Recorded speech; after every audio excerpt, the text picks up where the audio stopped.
नमस्तेऽस्तु भगवन् विश्वेश्वराय महादेवाय त्र्यम्बकाय त्रिपुरान्तकाय त्रिकाग्निकालाय कालाग्निरुद्राय नीलकण्ठाय मृत्युञ्जयाय सर्वेश्वराय सदाशिवाय श्रीमन्महादेवाय नमः।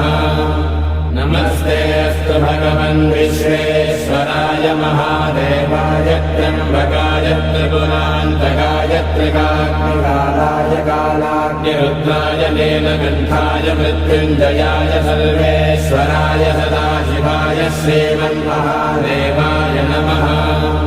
नमस्तेऽस्तु भगवन् विश्वेश्वराय महादेवाय त्र्यम्बकाय त्रिपुरान्तकाय त्रिकाग्निकालाय कालाग्निरुद्राय नीलकण्ठाय मृत्युञ्जयाय सर्वेश्वराय सदाशिवाय श्रीमन्महादेवाय